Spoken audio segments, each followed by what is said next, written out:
Chers frères et sœurs, chers amis, que la paix et la grâce de Dieu soient avec vous tous. Amen.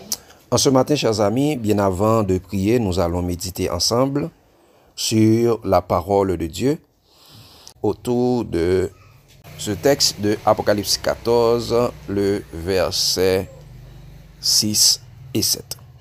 Et le titre de notre méditation pour ce matin, chers amis, c'est « Vrai ou faux témoin, qui sommes-nous à la salle du jugement de Dieu ?»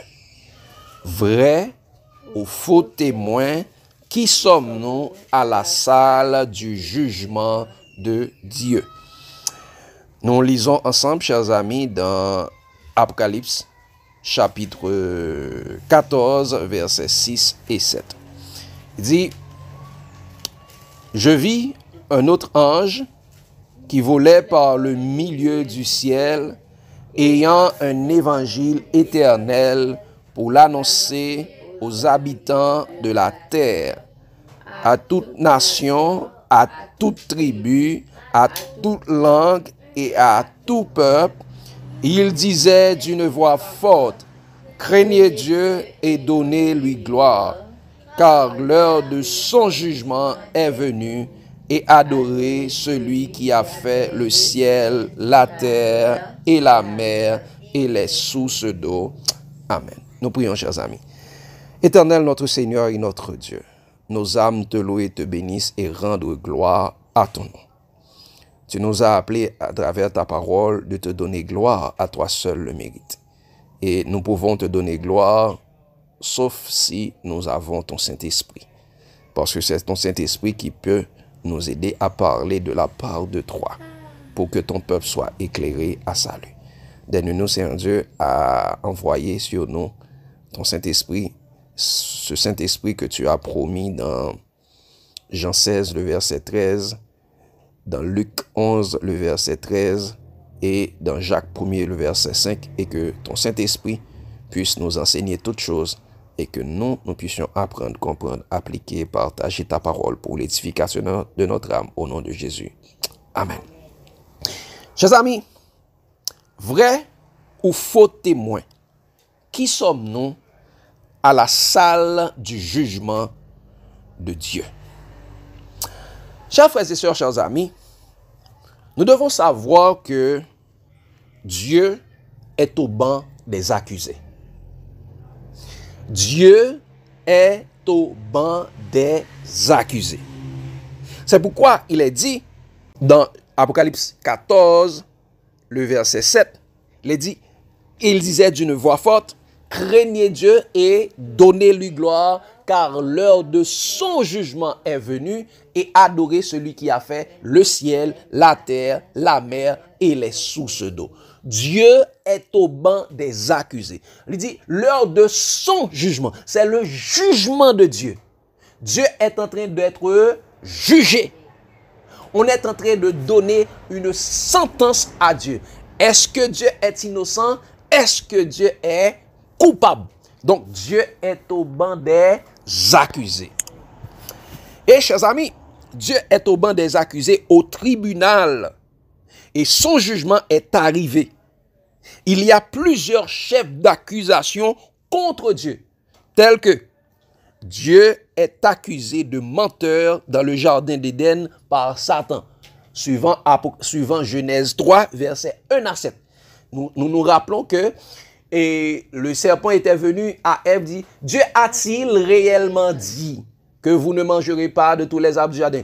Et Ève répond: oui, Dieu nous a dit de ne pas manger l'arbre de la connaissance et de ne pas le toucher. Ni de le goûter. Elle dit, et Satan dit: non, vous ne mourrez pas, car Dieu sait. Vous ne mourrez point. Et vous ne mourrez point, car Dieu sait le jour où tu en mangeras, vos yeux s'ouvriront, ainsi de suite. Vous serez comme des dieux. Donc, en disant cela, Satan a accusé Dieu comme menteur. Satan a accusé Dieu comme égoïste. Dieu ne voulait pas que Adam et Ève deviennent comme des dieux. Dieu ne voulait pas ça. Il a accusé. Et malheureusement, Adam et Ève ont accepté cette accusation. Donc, Adam et Ève ont traité aussi Dieu de menteur. ils ont mangé l'arbre, ainsi de suite. Donc, la première chose, on a accusé Dieu de menteur. La deuxième chef d'accusation, il y a beaucoup de chefs d'accusation. L'autre chef d'accusation qu'il y a contre Dieu, Dieu est accusé de la destruction des antédiluviens au temps de Noé, dans Genèse 6, 7 et 8. On a dit que c'est Dieu qui a détruit le monde par l'eau. C'est Dieu qui a tué tous les antédiluviens. Il y a combien de personnes seulement qui étaient sauvées? Il n'y a que 8. On a accusé Dieu, c'est Dieu qui a détruit le monde au temps de Noé. Dieu a détruit les antédiluviens. Est-ce que Dieu fait ça? Non, c'est la question. C'est la question. Eh bien, ça a tout détruit. Ben, c'est la question qu'on vous donne et ce sont les chefs d'accusation. Nous devons connaître les chefs d'accusation qu'on a et que Dieu a. On a accusé Dieu, de menteur. Il est le meurtrier, c'est lui qui a tué les antédiluviens. Troisième chef d'accusation, autre chef d'accusation, Dieu est accusé de la destruction des habitants de Sodome et de Gomorrhe. On a accusé Dieu à jeter du feu, il a brûlé, il a consumé les habitants de Sodome et de Gomorrhe, comme nous pouvons le voir dans Genèse 18, verset 16 à 33 et Genèse 19, verset 1 à 29. On a accusé Dieu, donc c'est Dieu qui a jeté le feu, qui a brûlé les gens de Sodome et de Gomorrhe. Dieu est accusé. Oui, lorsqu'on t'appelle à la barre, tu vas témoigner, Daniel. Dieu est accusé de la mort des Égyptiens dans la mer Rouge, dans Exode 14 et Exode 15. On a dit que c'est Dieu qui a jeté l'armée égyptienne dans la mer Rouge. Donc Dieu est accusé, c'est lui qui a détruit l'armée, c'est lui qui a détruit, qui a tué les membres de l'armée de Pharaon. Donc Dieu est accusé. Dieu est accusé encore, chers amis, Dieu est accusé de la mort de 200 membres de la révolte de Corée. Nous savons, lorsque la révolte de Corée était faite, et la terre s'est ouverte en deux et a englouti près de 200 personnes sont entrées dans la terre, 200 personnes tombées dans la terre, ils ouvrent bouche, ils ferment avec 200 personnes. Et après ça, encore, pour gagner une plaie, il va avoir une plaie qui est tombée sur 14 700 personnes. 14 700 personnes ont été frappées par un plaie. Dans Nombre 16, verset 1 à 50 et Nombre 26, verset 9 à 11. Dieu est encore accusé. On a dit, la gloire, Dieu est venu, il a ouvert la terre, il a englouti, ainsi de suite. Donc, encore une fois, on a accusé qui? Dieu. Dieu est accusé de la mort d'Uza. Oui, bravo, tu commences à témoigner à la barre. Ok, donc, encore une fois, Dieu est accusé de la mort d'Uza. Nous savons que Uza, lorsqu'ils ont transporté, ils devaient transporter l'arche sur les épaules, ils l'ont transporté sur des animaux et l'arche était penchée. Uza a touché l'arche et Uza mourut bripsoukou. Uza est mort subitement. Subitement, donc, oui, donc on accuse, c'est Dieu qui a tué Uza parce que Uza a touché l'arche. Oui.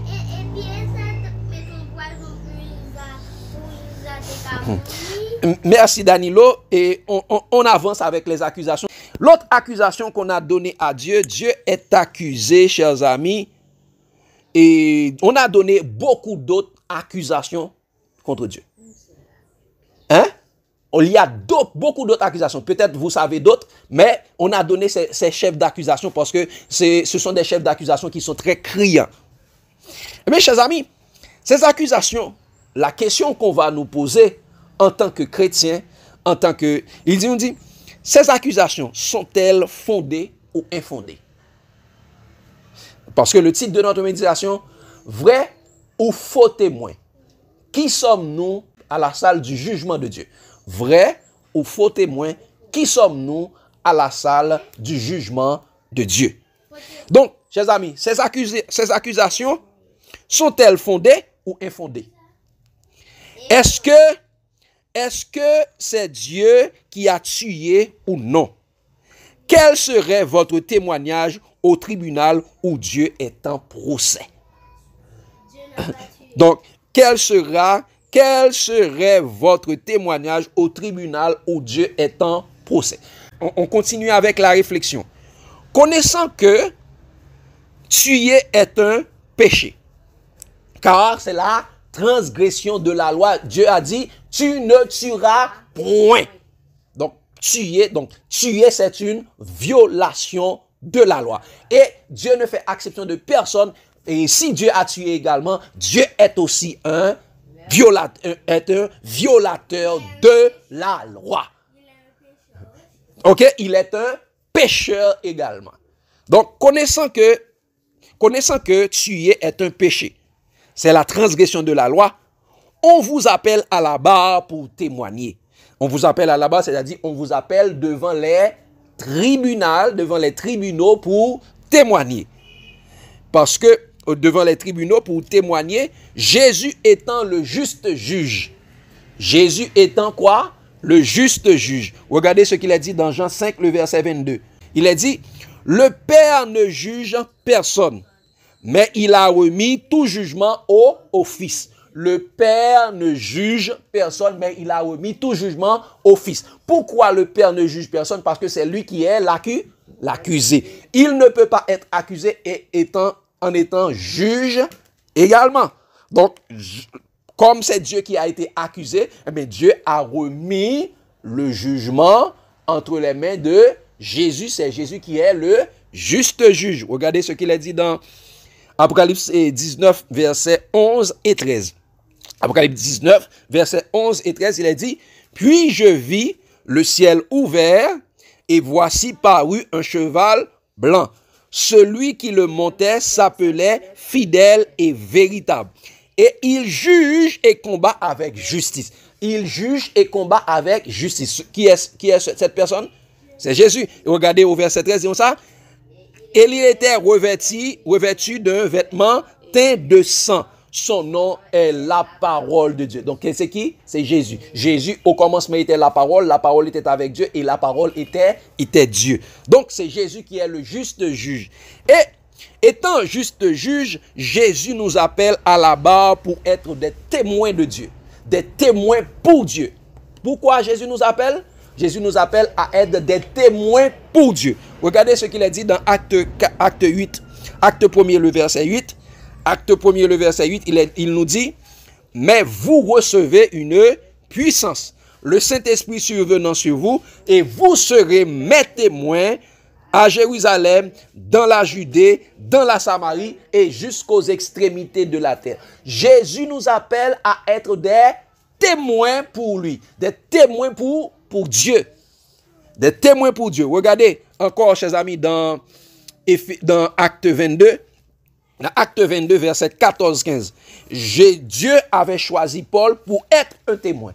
Et Paul nous avait dit encore également d'être son imitateur comme lui, il est de Christ. Regardez ce qu'il a dit, chers amis. Le Dieu de nos pères t'a destiné à connaître sa volonté, à voir le juste et à entendre les paroles de sa bouche.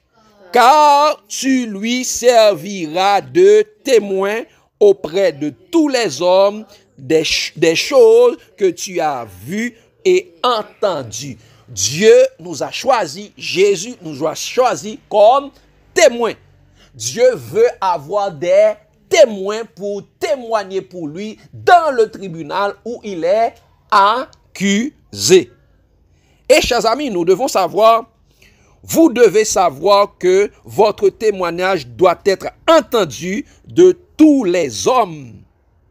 Partout où vous allez et devant un grand nombre de spectateurs. Nous sommes appelés à témoigner devant tout le monde. Regardez ce qu'il a dit, chers amis, dans 1 Corinthiens 4, le verset 9. Nous sommes appelés à témoigner. Et notre témoignage doit être entendu de tous les hommes. Et nous avons un grand nombre de spectateurs. Et nous allons voir qui sont ces spectateurs. Il a dit dans 1 Corinthiens 4, le verset 9, il dit, car Dieu, ce me semble, a fait de nous apôtres, les derniers des hommes, les condamnés à mort en quelque sorte, puisque nous avons été un spectacle au monde, aux anges et aux hommes.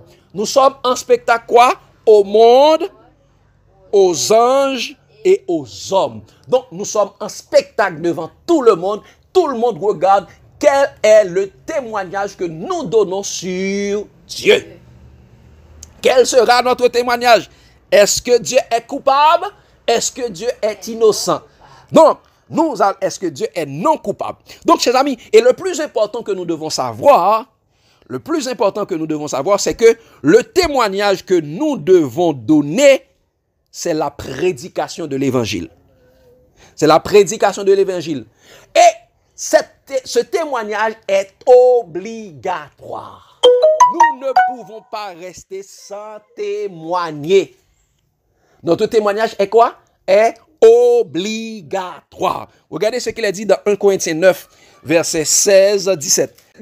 Si j'annonce l'évangile, ce n'est pas pour moi un sujet de gloire, car la nécessité m'en est imposée. La nécessité quoi? M'en est imposée. C'est une imposition de annoncer l'évangile. Il continue de vous dire, et malheur à moi si j'annonce pas l'évangile. Malheur à moi si j'annonce pas l'évangile, parce que notre salut dépend de la prédication de l'évangile, de notre témoignage. Et il continue de vous dire, si je le fais de bon cœur, j'en ai la récompense. Verset 17.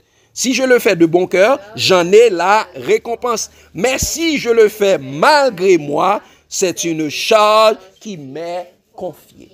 Donc, si je le fais de bon cœur, j'aurai ma récompense. Et si je le fais de mauvais cœur, malgré moi, cela me sera à charge. Parce que notre salut dépend du témoignage que nous donnons. Et deuxième chose, donc ça dit, la prédication, bien le témoignage est une obligation. Et deuxième chose que nous devons savoir en tant que témoin, c'est que de notre témoignage ou bien de votre témoignage dépendra votre salut éternel ou votre perdition éternelle. De votre témoignage dépendra quoi? Votre salut éternel ou votre perdition éternelle. Regardez ce que Jésus dit dans Matthieu 12, verset 36-37. Matthieu 12, verset 36-37. Il est écrit, chers amis, je vous le dis, au jour du jugement, regardez ce qu'il a dit, je vous le dis, au jour du jugement, les hommes rendront compte de toute parole vaine qu'ils auront proférée. Donc, les hommes rendront compte quoi? De toutes les paroles vaines qu'ils auront proférées. Est-ce que notre parole a été vaine? Est-ce que nos paroles ont été vaines? Mais vaines sur quoi? Est-ce que notre témoignage a été vain? Est-ce que nous avons parlé en faveur de Dieu ou contre Dieu? Et je dis encore, de notre témoignage dépend notre salut. Regardez ce qu'il a dit au verset 37. Il a dit, car par tes paroles tu seras justifié et par tes paroles tu seras condamné. Donc, chers amis, il dit, par tes paroles, par tes paroles. Quelle parole que nous donnons, quel témoignage que nous donnons sur Dieu? Quel témoignage donc? Et par le témoignage que nous donnons sur Dieu, nous serons sauvés. Et par le témoignage que nous donnons sur Dieu, nous serons condamnés. Quel témoignage? Donc c'est pourquoi le titre de notre méditation c'est vrai ou faux témoin. Qui sommes-nous au tribunal où Dieu est accusé? Qui sommes-nous au tribunal de Dieu? Donc chers amis, si vous dites oui, que Dieu a tué ces gens, c'est-à-dire que Dieu est un meurtrier, vous serez du côté des faux témoins, des accusateurs de Dieu. Regardez ce qu'il a dit dans Matthieu 26, versets 59 à 60. Matthieu 26, verset 59 à 60, parce que Jésus était au tribunal également. On a choisi des faux témoins pour l'accuser. Et ce sont qui l'avaient fait? Ce sont les Sanhédrins, les dirigeants de l'église de l'époque. Ce sont eux qui ont choisi des faux témoins. Lorsque tu as un vrai témoin, on vous chassera de l'église. Regardez ce qu'il a dit, chers amis. Il dit, les principaux sacrificateurs et tout le Sanhédrin cherchaient quelques faux témoignages contre Jésus, suffisants pour le faire mourir. Quoi?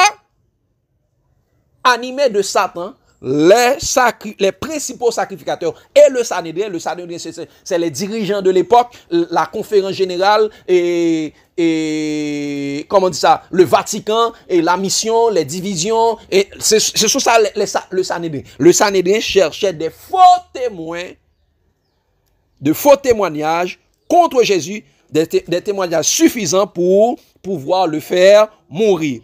Et verset 60, il dit, mais ils n'en trouvèrent point, quoique plusieurs faux témoins se fussent présentés. Enfin, il vint d'eux et lui dire. Ainsi de suite. Donc, ils ont trouvé quoi? Des faux témoins. Ils ont trouvé quoi? Des faux témoins. Regardez dans Romains 2, verset 23 à 24, il dit, toi qui te fais une gloire de la loi, tu déshonores Dieu par la transgression de la loi. Donc, des personnes qui ont la loi, ils ont la parole de Dieu, mais ils sont en train de déshonorer Dieu. Ils sont en train de déshonorer Dieu, tout comme les pharisiens. Ben, les pharisiens modernes également, malgré qu'ils ont la loi, ils sont en train de déshonorer Dieu, malgré qu'ils ont les 10 commandements, ils ont la loi de Moïse, ils ont la Bible, ils sont en train de déshonorer Dieu. Et il continue pour dire, car le nom, en déshonorant Dieu, regardez ce qui se passe, il dit, car le nom de Dieu est à cause de vous, blasphémé parmi les païens, comme il est écrit. Le nom de Dieu est blasphémé parmi les païens. Donc, on est en train de confirmer les accusations qu'ils avaient sur Dieu. Donc, vrai ou faux témoin, qui sommes-nous au tribunal de Dieu? Donc, chers amis, et regardez, le grand accusateur de Dieu, chers amis, c'est Satan. Donc, quand nous sommes en train d'accuser Dieu, nous faisons partie des accusateurs. Eh bien, chers amis, nous sommes du côté de Satan. Regardez ce qu'il est dit dans Apocalypse 12, verset 10. Apocalypse 12, verset 10. Il est dit, chers amis, et j'entendis dans le ciel une voix forte qui disait, maintenant le salut est arrivé, et la puissance et le règne de notre Dieu et l'autorité de son Christ, car il a été précipité l'accusateur de nos frères, celui qui les accusait devant notre Dieu jour et nuit. Donc l'accusateur de nos frères a été précipité. Qui est l'accusateur de nos frères? Satan. En accusant nos frères, nous sommes en train d'accuser Dieu. Parce que Jésus dit, toutes les fois que vous avez fait ces choses à l'un de ces plus petits de mes frères, c'est à moi que vous les avez faites. Quand nous traitons les serviteurs de Dieu de complotistes, nouvelles doctrines, agitateurs prophétiques, et qui sont encore dissidents et autres complots davidiens, extrémistes, ainsi de suite. Donc, nous sommes en train d'accuser Dieu. Donc, chers amis, seriez-vous du côté des témoins qui justifient Dieu? C'est-à-dire des témoins qui glorifient Dieu. Justifier Dieu, c'est-à-dire c'est glorifier Dieu comme Jésus l'avait fait. Je t'ai glorifié sur la terre, j'ai achevé l'œuvre que tu m'avais donnée à faire. C'est ce que Jésus a dit. Donc, en parole, est-ce que nous serons du côté des gens qui justifient Dieu, c'est-à-dire qui glorifient Dieu en parole et en action? Seriez-vous du côté des prédicateurs du message des 4 anges? Pas le message des 3 anges, mais du message des 4 anges. Et dans Apocalypse 14, le verset 6 à 13 et Apocalypse 18, et Apocalypse chapitre 18. Regardez ce que Paul a dit dans 1 Corinthiens 10, le verset 31. C'est un texte que nous tous, nous connaissons, chers amis. Il a dit, soit que vous mangiez, soit que vous buviez, faites tout pour la gloire de Dieu. Faites tout pour la gloire de Dieu. Et ça fait, Jésus avait dit que votre lumière luise devant les hommes afin qu'ils voient vos bonnes œuvres et qu'ils glorifient votre Père qui est dans les cieux, dans Matthieu 5, le verset 16. Et chers amis, regardez, c'est cette œuvre que nous sommes donnés, nous devons donner parce que en tant que vrais témoins, nous devons glorifier Dieu. Il a dit et c'est pourquoi, généralement, très souvent, les personnes récitent, mais ne comprend pas le message des 3 anges et le message du 4e ange. Regardez ce qu'il dit. Le message du premier ange dit, et je vis un autre ange, dans Apocalypse 14, verset 6-7, et je vis un autre ange qui volait par le milieu du ciel, ayant un évangile éternel pour l'annoncer aux habitants de la terre. Donc, il a un témoignage à donner aux habitants de la terre. Et quel est ce témoignage? Il dit, c'est à toute nation, à toute tribu, à toute langue et à tout peuple. Il a un témoignage à donner à tous les habitants de la terre. Et quel est ce témoignage? Il disait d'une voix forte, craignez Dieu et donnez-lui gloire, car l'heure de son jugement est venue, et adorez celui qui a fait le ciel, la terre, la mer et les sources d'eau. Craignez Dieu, ça veut dire avoir la haine du mal, selon Proverbe 8, le verset 23. Craignez Dieu, c'est avoir la haine du mal, et donner-lui gloire, c'est dire que Dieu est innocent. Dieu est innocent. Et chers amis, conseil salutaire pour terminer, avant de vous présenter à la barre, avant d'aller au tribunal où Dieu est accusé, chers amis, il faut demeurer dans les paroles de Jésus. Pour savoir quel est le témoignage que vous devez donner, vous devez avoir le témoignage de Jésus, comme il est dit, et le dragon fut irrité contre la femme.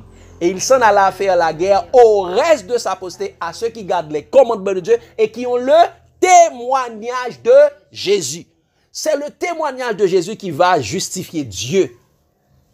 Ce n'est pas le témoignage des hommes. Regardez ce qu'il a dit dans Jean 8.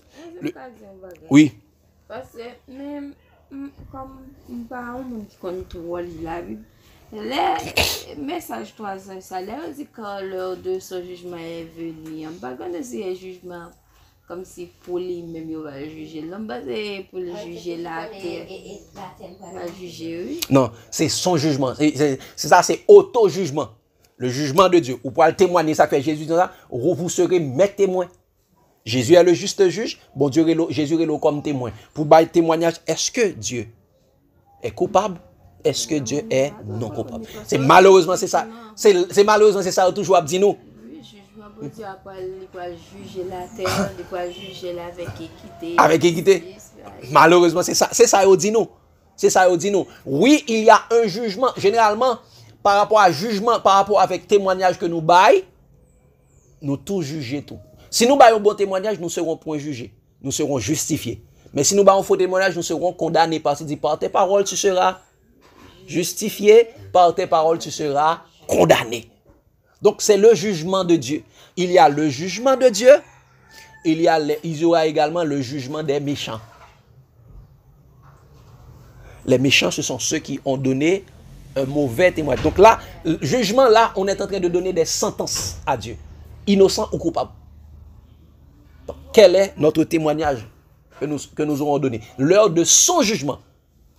Il n'y a pas le jugement de la terre. Il y aura également le jugement de la terre. Mais là, c'est l'heure de son jugement. C'est le jugement de Dieu. C'est pourquoi Dieu n'est... En tant que... Comme il est lui-même accusé, il a remis tous les jugements entre les mains de Jésus. Et il a dit au verset... Il a dit à Jean 8, le verset 31, avant... Et c'est pourquoi j'avais dit, c'est un conseil salutaire. Il a dit...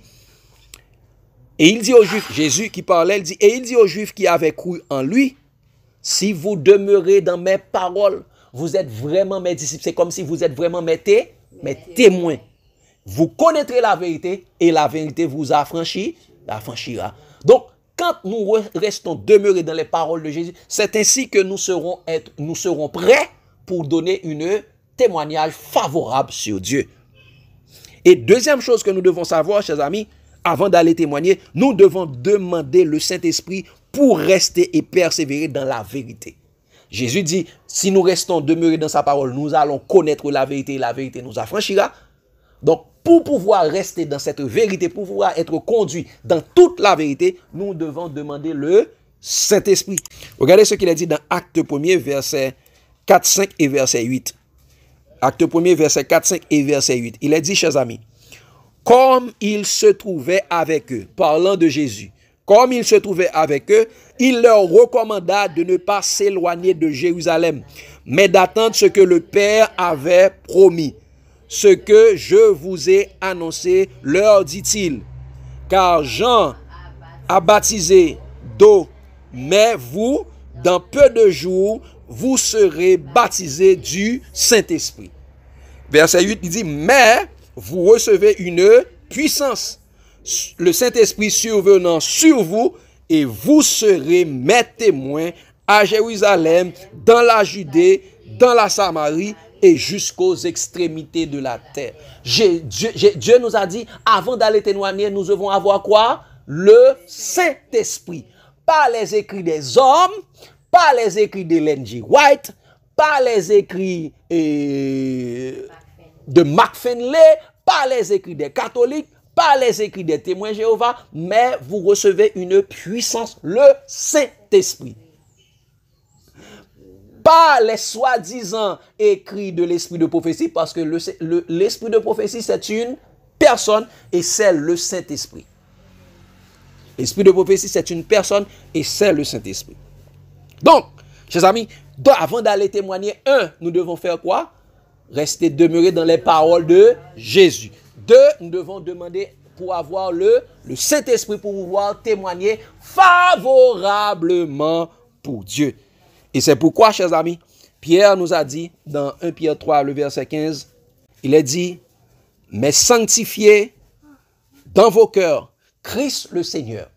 Donc, sanctifier dans vos cœurs Christ le Seigneur, ça veut dire c'est sanctifier les paroles de Dieu, que la parole de Dieu habite en vous abondamment. Il dit sanctifier dans vos cœurs Christ le Seigneur. Étant toujours prêt, regardez ce que Pierre dit, étant toujours prêt à vous défendre avec douceur et respect devant quiconque vous demande raison de l'espérance qui est en vous.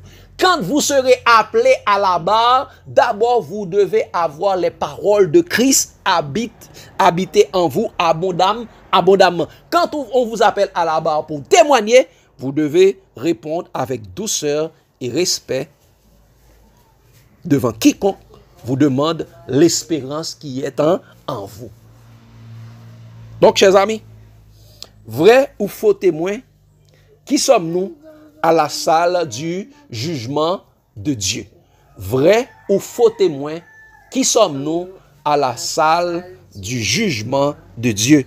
Et nous savons, comme nous l'avons lu et précédemment dans Matthieu 12, verset 36-37, je vous le dis en vérité, au jour du jugement, les hommes rendront compte de toutes les paroles, de toute parole vaine qu'ils auront proférées. Car par tes paroles, tu seras justifié et par tes paroles, tu seras condamné. Quel sera notre témoignage au tribunal où Dieu est accusé? Est-ce que Dieu sera coupable? Il y a certaines personnes qui disent non, Dieu n'est pas coupable, mais c'est lui qui a tué. Non, s'il a tué, il est coupable. Ah non, Dieu peut faire, Dieu est grand, il peut faire tout. Non, Dieu ne se limite. Dieu est le premier applicateur, Dieu est le premier observateur de sa propre loi. Donc, quel sera le témoignage? Et à chaque témoignage que nous donnons, nous devons donner des preuves à l'appui. Donc, chers amis, c'est la question, c'est la première partie d'une série d'études que nous aurons à faire. C'est toujours sur le même thème. Vrai ou faux témoin? Qui sommes-nous à la salle du jugement de Dieu. Que Dieu vous bénisse abondamment, chers amis. Bonne réflexion. Et bonne aller déjà al fouiller, al chercher dans document nous, al regarder, rester dans parole Jésus pour nous regarder qui témoignage nous bail sur mon Dieu. Et qui témoignage nous déjà bail. Et là nous témoignage nous déjà bail pour nous rendre nous compte que faut mal repentir et faut mal retourner dans témoignage Jésus pour me connaître pour me demander bon Dieu le Saint-Esprit pour me bailler un bon témoignage. Est-ce que je suis un accusateur? Ou bien c'est un monde qui a justifié Dieu. Que Dieu vous bénisse abondamment, chers amis. L'amour de Christ nous presse. Amen. Oui. Si Dieu est âme et amour ne fait que le mal à son prochain, tu es mal. Tu es mal, ça veut dire si Dieu est amour, ça veut dire si Dieu tue pas amour. Ça, c'est un premier bon argument. Mais tu as d'autres arguments à donner. C'est un très bon argument. Donc c'est ça. Lorsque tu vas arriver à la barre, tu vas dire, ah, non, Dieu ne peut pas tuer Praoudi. L'amour ne fait point de mal à son prochain. Dieu est amour. Donc ça veut dire, si Dieu est amour et l'amour ne fait point de mal à son prochain, Dieu ne tue pas. Ça, c'est un premier argument. Donc, tu dois prendre les paroles de Jésus pour donner au tribunal. Tu vas prendre les paroles de Dieu, c'est ça. Commencez à réfléchir. Qui témoignage nous va le bail devant le monde? Parce que, généralement, un pile monde a perdu pour témoignage que vous bail. Oui. Oui. Ah, c'est bon Dieu qui tue tellement. Et disons ça. Mais le gars qui même dit ça. Bon Dieu pour le tuer, pour le détruire le monde. Bon Dieu pour le craser. Bon Dieu pour le briser. Bon Dieu pour le frapper le monde par cette plaie. Encore une fois, c'est des accusations qu'on donne sur Dieu. Les 7 plaies ne viendront point de Dieu. Bon Dieu a retiré. Chaque côté bon Dieu retire protection, Satan pourra le frapper. Mais ça fait Satan pourra le frapper, en pile l'autre monde pourra toujours pas accuser. Bon Dieu. Et puis la gueule sous dos, Satan bien fait. Il toujours fait, il toujours. Satan fait la gueule sous dos. Sous dos bon Dieu. Il prend forme de Dieu parce qu'il déguise en ange de lumière. Donc, quel sera? Si nous pas même ça, Eli, non, pas beaucoup. La protection bon Dieu, retiré, non? Depuis l'ouest, ça n'a pas fait la place de pas là. Non, mais ça, depuis l'île pas là, les protections, elles sortent. Parce que c'est l'ange éternel qui se contente beaucoup de ce qu'il les arrache au danger. Ah ben, c'est là, oui. Mais est-ce que mon Dieu pourrait pour sauver tout? Ça n'a fait, yo. L'ouest place de pas là. La retire quoi? Oui, depuis place pas là, mais protection. Mais ça t'en fait, depuis le retire quoi, ça t'en tout profiter pour. Il tout profiter pour frapper. Et puis la gueule. Oui. Et puis la gueule dit, ah, et bon Dieu qui frappe. Et puis les hommes qui pas connaissent, sans pas garder dans la parole de Jésus, ils disent, ah, oui, Jésus, bon Dieu frappe ça. Oui, bon Dieu frappe bien. Il tout est ça. Donc on m'a regardé sur des chaînes YouTube, sur chaîne YouTube là, comme si, madame, et qui en est encore, une chanteuse. Il tellement la moqué mon Dieu, et puis on a moqué mon Dieu, et puis gon bail qui saute en l'air, tomber sous tête, li bao. Nèg la venir à dire, moi, li a moqué mon Dieu frappé le même côté. On prédicateur. Est-ce que Jésus veut te frapper? Non.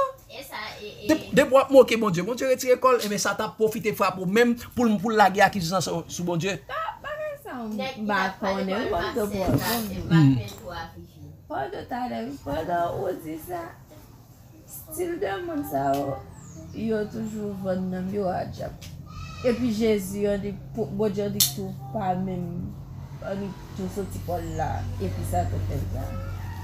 Satan est bien pour l'ouest. Non, parce que qui baille Satan? Satan c'est accuser mon Dieu même lié. Il est là pour l'accuser mon Dieu même pour qu'à faire place tout parce que nous nous démontré nous ça que Satan se prend pour le justicier de Dieu. Satan se prend pour le justicier de Dieu. Mais c'est le monde qui n'a pas justice de pouvoir parler mon Dieu mal à tout lui-même. Alors que Jésus lui-même c'est lui. Oui, il a fait justice, bon Dieu. Mais alors que justice, bon Dieu, parce que bon Dieu ne veut pas que le méchant périsse, mais il veut que le méchant parvienne à la connaissance de la vérité pour capable de repentir. Mais Satan lui-même, avant de venir à bonne pour que ça aille, il est en courir tout, parce qu'on est sourd toujours, pour qu'à sauver. Bon Dieu capable de donner. Nous sommes pour qui ça, Jonas pas de vouloir aller à la Ninive. Parce qu'il dit bon Dieu, c'est un bon Dieu qui est bon. Bon Dieu miséricordieux, oui. Depuis mon yo demandé pardon, yo qui te fait ça faire, yo pas mourir. Qu'on a lui-même, il va le passer. Un faux prophète. Il va le passer pour nous connaissons pour ça tout. C'est pour ça tout, ça n'est bien entouré Jésus. Parce que Jésus te venu bailler un bon témoignage sur bon Dieu. Ça yo te quand dit sur bon Dieu, Jésus vient dire non, c'est pas vrai. On y a pas d'accord, et ça fait dire la lumière est venue dans les ténèbres et les ténèbres de l'ont point reçu parce que leurs œuvres étaient mauvaises. Parce que l'image ou bien de bon Dieu, on va refléter l'image ça. Sous condition bon Dieu quand tuer, on va tuer monde. Parce qu'on dit bon Dieu sont tueurs, et bon qu'à tuer monde pour lui tout. On est là content. Bon Dieu sont quand tuer monde. Il nous un texte qui dit et amener mais les gens qui ne veulent pas régner sur eux, mais les gens tout est au devant. Oui. Ils passent au texte de bon Dieu, sont criminels. Non, c'est pas bon Dieu. Oui, son parabole. Mais, non, on dit commandement, bon Dieu dit tu ne tueras point. Exactement. Ça sont l'autre argument. Non, dit comment Dieu dit que tu ne tueras point. Donc si t'as qui te doit aller finir. Qui te doit aller finir avant. Oui, bon Dieu dit tu ne tueras point. Dans méditation nous les bon Dieu par un commandement premier monde qui observe le Seigneur. Tu ne tueras point. Tu ne tueras point. Lui-même tout n'est pas jamais. Et dit ça dans Somme 48, dans Somme 148 ou bien Somme 146 verset 5, il dit il a donné des lois et il ne les violera point. Donc il a une loi, c'est le premier monde. Oui, Danilo, ta question. Préparez l'argument nous à la barre.